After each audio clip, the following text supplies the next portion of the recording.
Hi friends, good morning. मैं Chandan Kumar prequel classes के online session में आप समस्त छात्र छात्राओं का फिर से एक बार स्वागत करता हूं।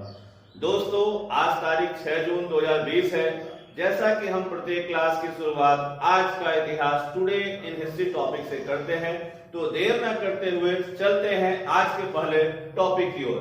आज का पहला टॉपिक है छत्रपति शिवाजी। इनके बारे में आपने बचपन में किताबों में, इतिहास के पुस्तकों में पढ़ रखा होगा। ध्यान रहे साथियों, आज ही की तारीख 6 जून 1674 ईस्वी को छत्रपति शिवाजी का राज्याभिषेक हुआ था। राज्याभिषेक हुआ था रायगढ़ किले में। कहां हुआ था? रायगढ़ किले में। और आज ही की तारीख को शिवाजी ने छत्रपति की उपाधि धारण की थी। छत्रपति शिवाजी ने पश्चिम भारत में मराठा साम्राज्य की स्थापना की और पूरे जीवन काल औरंगजेब से लड़ते रहे। और साथ ही दोस्तों, सबसे खास बात है कि शिवाजी के द्वारा छापामार युद्ध प्रणाली का ज्यादा प्रयोग किया गया, जो इतिहास में काफी लोकप्रिय हुआ। हमारा दूसरा महत्वपूर्ण बिंदु है नेपोलियन बोनापार्ट। ध्यान रहे साथियों, आज ही की तारीख 6 जून 1808 ईस्वी को नेपोलियन बोनापार्ट के भाई जोसेफ को स्पेन का राजा बनाया गया। किसको बनाया गया स्पेन का राजा? जोसेफ को। जोसेफ कौन था? नेपोलियन बोनापार्ट का भाई है और इसे कहां का राजा बनाया गया? स्पेन का राजा बनाया गया। हमारा अगला महत्वपूर्ण टॉपिक है सुकर्णो। ध्यान दें साथियों, आज ही की तारीख 6 जून 1901 को सुकर्णो का जन्म हुआ था। सुकर्णो इंडोनेशिया के पहले राष्ट्रपति थे। क्या थे भाई? इंडोनेशिया के पहले राष्ट्रपति। फर्स्ट राष्ट्रपति कौन थे? तो सुकर्णो थे। हमारा अगला महत्वपूर्ण बिंदु है सुनील दत्त। सुनील दत्त भारत के प्रसिद्ध फिल्म अभिनेता, भारत के प्रसिद्ध राजनेता, कांग्रेस की सरकार में युवा एवं खेल मंत्री भी थे। आज ही की तारीख 6 जून 1929 को इनका जन्म पश्चिमी पंजाब में हुआ था, जो वर्तमान में पाकिस्तान में स्थित है। वर्तमान में कहां स्थित है? पाकिस्तान में है। सुनील दत्त की पत्नी का नाम नरगिस दत्त है और इनके जो बेटे हैं उनका नाम संजय दत्त है। हमारा अगला महत्वपूर्ण टॉपिक है अरविंद केजरीवाल। ध्यान दें साथियों, 6 जून 1968 को अरविंद केजरीवाल का जन्म हुआ है। खास बात है कि ये दिल्ली राज्य के 7वें सीएम है। दिल्ली राज्य के कौन से नंबर का सीएम है? 7वें सीएम है। ध्यान रहे साथियों, अरविंद केजरीवाल राजनेता से पहले एक सामाजिक कार्यकर्ता रहे हैं और इन्हें रैमन मैग्सेसे अवार्ड से भी सम्मानित किया गया है। और अरविंद केजरीवाल ने दिल्ली में लगातार तीसरी बार अपनी सरकार बनाई है। हमारा अगला महत्वपूर्ण बिंदु है जनरल सिंह भिंडरावाले। ध्यान दें साथियों, आज ही की तारीख 6 जून 1984 को जनरल सिंह भिंडरावाला की मृत्यु हुई थी। ध्यान रहे साथियों, जनरल सिंह भिंडरावाला यह वही व्यक्ति है जिसने भारत में पाकिस्तान क्षेत्र में खालिस्तान की मांग उठाई थी और खालिस्तान का आंदोलन चलाया था, जिसको अपने देश की आयरन लेडी कहे जाने वाली इंदिरा गांधी ने ऑपरेशन ब्लू स्टार के तहत अमृतसर के स्वर्ण मंदिर में सिखों को जो प्रसिद्ध मंदिर है, वहां पर इस खालिस्तानी आंदोलन के इस नेता को मार गिरवाया और भारत को एक टुकड़े में बंटने से रोक दिया था। ध्यान है साथियों, तो जनरल सिंह भिंडरावाले कौन थे? खालिस्तान की मांग करने वाला, आंदोलन करने वाला नेता था, जिसकी आज ही की तारीख मृत्यु हुई थी। हमारा अगला महत्वपूर्ण बिंदु है पाकिस्तान। भारत का पश्चिमी पड़ोसी देश पाकिस्तान है। आज ही की तारीख 6 जून 1995 को पाकिस्तान में एक विशेष सुधार हुआ। वहां पर बाल अपराधियों को कोड़े मारने की सजा पर प्रतिबंध लगा दिया गया और बाल अपराधियों की फांसी की सजा पर भी रोक लगाई गई। हमारा अगला महत्वपूर्ण बिंदु है बिम्स्टेक। ध्यान रहे साथियों, आज ही की तारीख 6 जून 1997 को बिम्स्टेक संगठन की स्थापना बिम्स्टेक संगठन की स्थापना की गई। कहां की गई? बैंकॉक में की गई। ध्यान रहे साथियों, बिम्स्टेक की स्थापना 6 जून 1997 को बैंकॉक थाईलैंड की राजधानी है। आज ही की तारीख में भारत, श्रीलंका, बांग्लादेश और थाईलैंड ने मिलकर के बिम्स्टेक की स्थापना की। वर्तमान में बिम्स्टेक में 7 सदस्य राष्ट्र है। ध्यान रहे साथियों, आज ही की तारीख 2004 में 6 जून 2004 को यूएसए के पूर्व राष्ट्रपति रीगन की मृत्यु हुई थी। पहला पॉइंट है एटलस साइकिल। ध्यान रहे साथियों, 3 जून को पूरी दुनिया में विश्व साइकिल दिवस मनाया गया और हम लोगों ने साइकिल के इस्तेमाल, उसके प्रभाव और प्रकृति पर क्या उसका महत्व है, इस पे हम लोगों ने चर्चाएं की। पर तो दुखद बात यह है कि विश्व साइकिल दिवस के दिन ही भारत की मशहूर कंपनी एटलस ने अपने उत्पादन को अनिश्चित काल के लिए बंद कर दिया है, जिसके वजह से करीब 1000 कामगार बेरोजगार भी हो गए।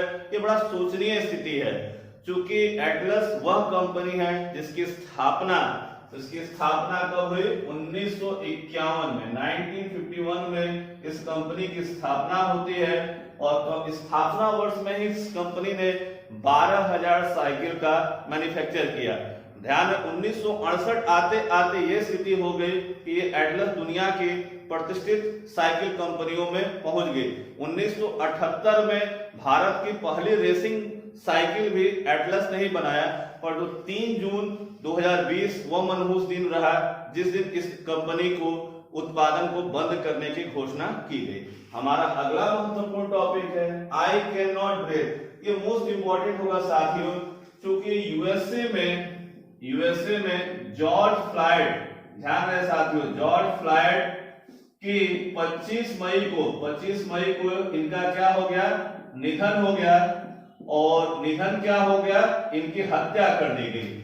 जॉर्ज फ्लॉयड का जो मरते समय अंतिम वक्त जो बात थी वो क्या थी? आई कैन नॉट ब्रीथ, मैं सांस नहीं ले पा रहा हूं। एक श्वेत पुलिस अधिकारी ने अपने घुटनों से जॉर्ज फ्लॉयड की गला दबा करके हत्या कर दी। इसके बाद पूरे अमेरिका में अश्वेतों में जबरदस्त रोष पैदा हो गया और यह एक रंग भेद के खिलाफ, पूरे यूएसए में रंग भेद के खिलाफ वहां की जनता सड़कों पर उतर गई। और सबसे खास बात यह रही कि वर्ष 1968 में 1968 में मार्टिन लूथर जूनियर किंग की हत्या के बाद अमेरिका में ये अब तक का सबसे बड़ा प्रदर्शन माना जा रहा है और उस प्रदर्शन का नारा क्या बना है? I can not breathe. हम लोग का अगला महत्वपूर्ण टॉपिक है वायरस मैनेजमेंट इंडेक्स। ध्यान रहे साथियों, भारत के 10 राज्यों को लेकर के एक इंडेक्स जारी हुआ है, उसका नाम है वायरस मैनेजमेंट इंडेक्स। इस इंडेक्स में जो सबसे टॉप राज्य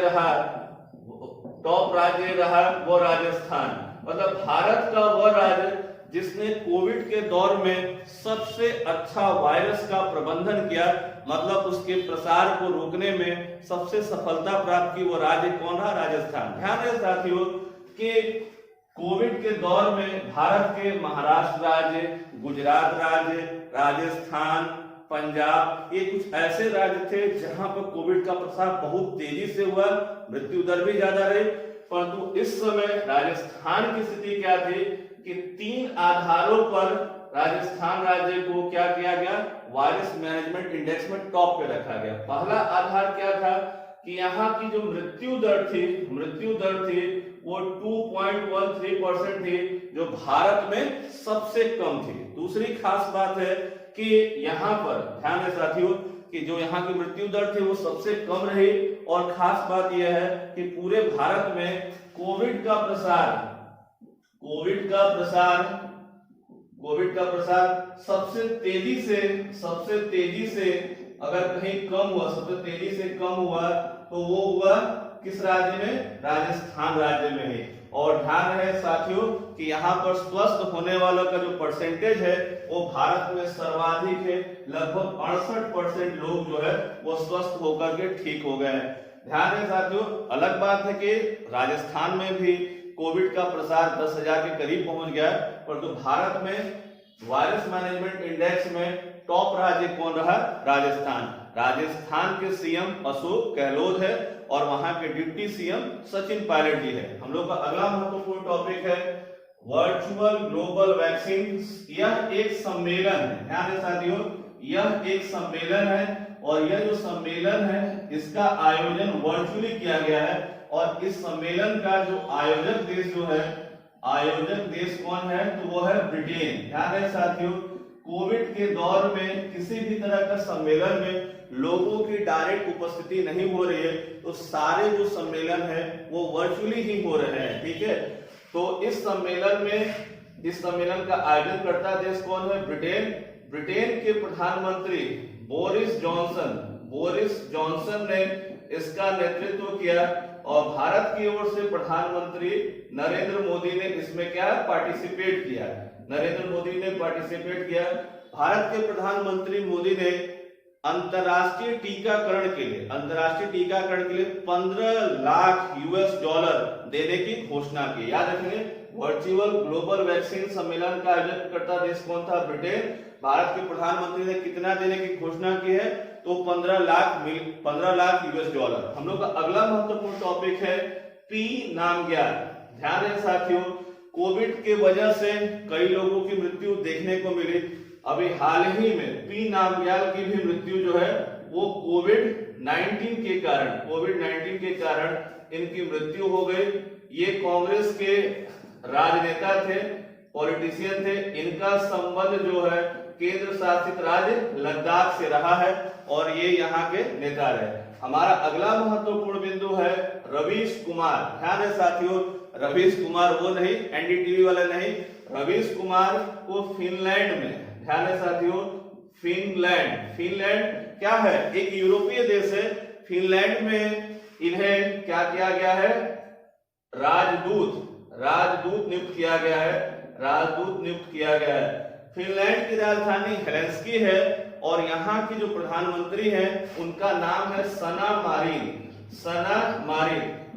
इनकी उम्र मात्र 35 साल है। ये वर्तमान में दुनिया की सबसे युवा प्राइम मिनिस्टर है सना मारिन। हम लोग का अगला महत्वपूर्ण बिंदु है ब्रजेंद्र नवनीत। ध्यान है साथियों, ब्रजेंद्र नवनीत को WTO में, ध्यान देंगे किस संस्था में? WTO का फुल फॉर्म होता है वर्ल्ड ट्रेड ऑर्गेनाइजेशन। ध्यान देंगे, WTO में ब्रजेंद्र नवनीत को राजदूत नियुक्त किया गया है। कहां की ओर से? भारत की ओर से। तो याद रखेंगे, WTO में भारत का नेतृत्व कौन करेंगे? ब्रजेंद्र नवनीत। WTO का full form world trade organisation है। इसकी स्थापना 1995 में हुई। इसका हेडक्वार्टर जिनेवा स्विट्जरलैंड में है और वर्तमान में WTO के सदस्य राष्ट्र कितने हैं? 164। हम लोग का टॉपिक है सोडर। ध्यान है साथियों कि सोडर एक मोबाइल ऐप है। क्या है भाई? मोबाइल ऐप है जिसे गूगल ने लॉन्च किया है। किसने लॉन्च किया है? गूगल ने लॉन्च किया है। और इस मोबाइल ऐप के माध्यम से पूरी दुनिया भर में इसका इस्तेमाल सोशल डिस्टेंसिंग के लिए किया जाएगा। किसके लिए इसका इस्तेमाल किया जाएगा? सोशल डिस्टेंसिंग के लिए। ठीक है, हमारा अगला महत्वपूर्ण टॉपिक है यूएसए। ध्यान है साथियों, यूएसए इन दिनों दो समस्याओं से जूझ रहा है। एक अपने यहाँ रंग भेद नीति के खिलाफ जो आंदोलन चल रहा है उससे वो जूझ रहा है। दूसरी ओर चीन से वह वैचारिक से लेकर के आर्थिक मोर्चों पर लड़ रहा है। अभी यूएसए ने 16 जून से यह घोषणा की है कि 16 जून से चीन के यात्री विमान यूएसए में नहीं आ सकेंगे, मतलब उनकी लैंडिंग नहीं करने दी जाएगी। ध्यान है, परंतु यूएसए ने जो गुड्स से संबंधित, जो सामान से संबंधित जो एरोप्लेन है उन्हें आने की अनुमति दे रखी है। याद रखेंगे यूएसए ने 16 जून से किस देश के यात्री विमानों पर प्रतिबंध लगाया है? तो चीन के यात्री विमानों पर प्रतिबंध लगाया, परंतु गुड्स एरोप्लेन को आने की इजाजत रखी है। हमारा अगला महत्वपूर्ण टॉपिक है तबलीगी जमात। ध्यान है साथियों, भारत में जब कोविड-19 का प्रसार हुआ तो सबसे ज्यादा जो संस्था नाम में आई उसका नाम रहा तबलीगी जमात। ध्यान है कि केंद्र सरकार ने घोषणा की है कि लगभग 2500 से ज्यादा ऐसे तबलीगी जमात के लोग जो भारत में कोरोना वायरस फैलाने में सहायक रहे, उनके भारत आने पर 10 साल का प्रतिबंध लगा दिया गया है। कितने वर्षों का प्रतिबंध लगाया है भारत सरकार ने? 10 वर्षों का प्रतिबंध लगाया है। किस संस्था के लोगों पर? तबलीगी जमात में जो लोग शामिल हुए थे और जिन्होंने भारत में कोरोना वायरस को प्रसार में सहायक की भूमिका निभाई और जिन्होंने कोरोना को छुपाया और सरकार को इसकी सही ढंग से जानकारी नहीं दी। हमारा अगला टॉपिक है केरल। ध्यान है साथियों, केरल इन दिनों 2 कारणों से पूरे भारत ही नहीं पूरी दुनिया में सुर्खियों में आया हुआ है। पहला कारण यह है कि केरल में एक मादा हथनी की हत्या कर दी गई, मादा हथनी की निर्मम हत्या की गई है और हत्या जो की गई है उसमें एक अनानास में बम डाल करके उस हथनी को खिलाया गया और परिणाम स्वरूप वो मादा हथनी कुछ दिनों के बाद उसकी मृत्यु हो गई, जिसको लेकर के भारत ही नहीं पूरी दुनिया के जो पशु प्रेमी हैं उनके निगाहों में इस तरह की निर्मम हत्या को लेकर के कटु आलोचना की जा रही है। दूसरा कारण जो केरल को सुर्खियों में लाया है, केरल सरकार भारत की पहली ऐसी सरकार बन गई है जिसने अपने राज्य के गरीबों को फ्री इंटरनेट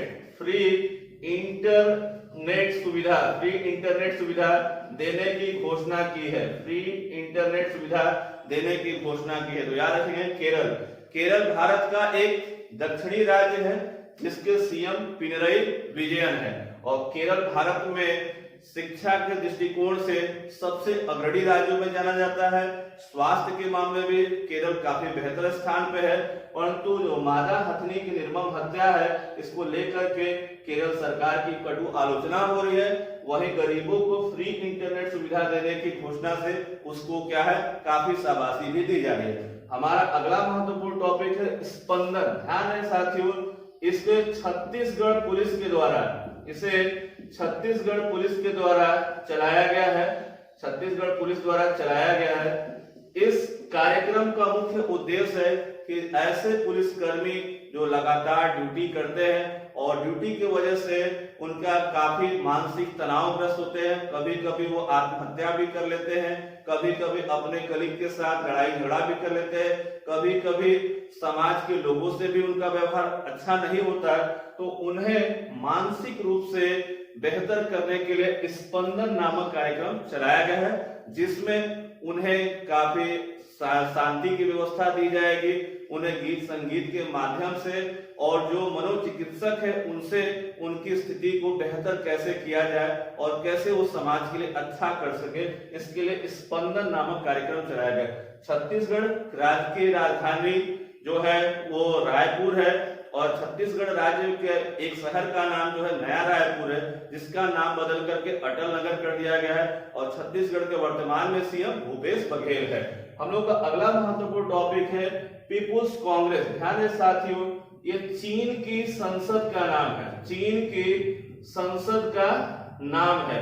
ध्यान है साथियों कि चीन की संसद ने अभी हाल ही में हांगकांग को लेकर के एक विधेयक पास किया है और उसी विधेयक को हांगकांग के विधानसभा से भी पास करा देगा।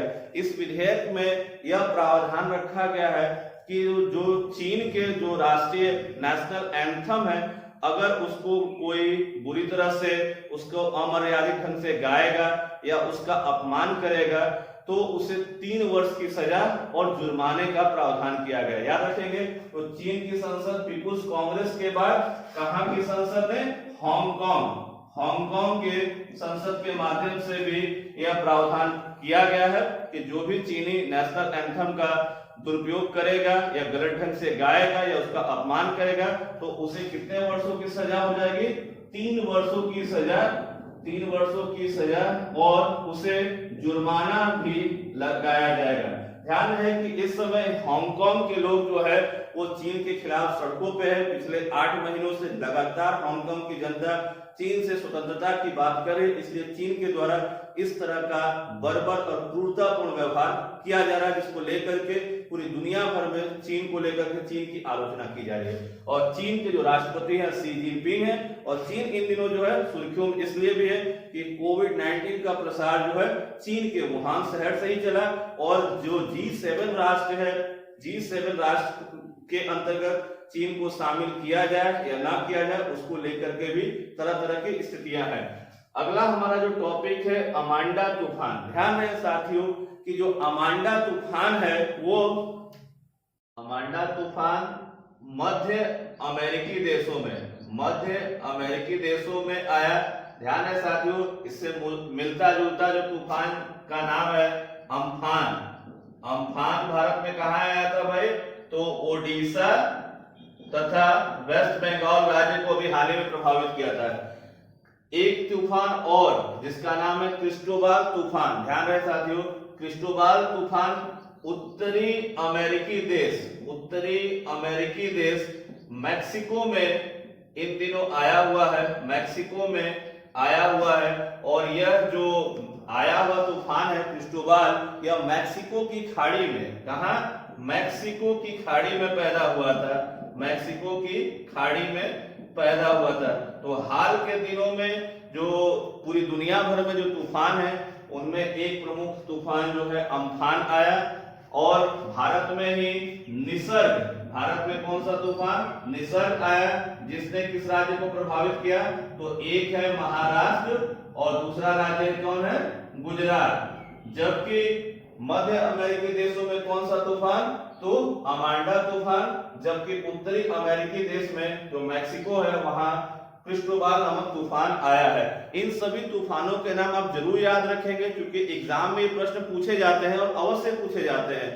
दोस्तों, आपको अगर हमारा ये वीडियो अच्छा लगता हो तो इसे लाइक करें, शेयर करें, सब्सक्राइब करें, और खास बात यह है कि आप अपने कमेंट जो है वो जरूर लिखें, ताकि हम अपने वीडियो में और सुधार कर सके, और कंटेंट की आपकी चाहत हो हम उसे पूरा कर सकें। नमस्कार दोस्तों, धन्यवाद।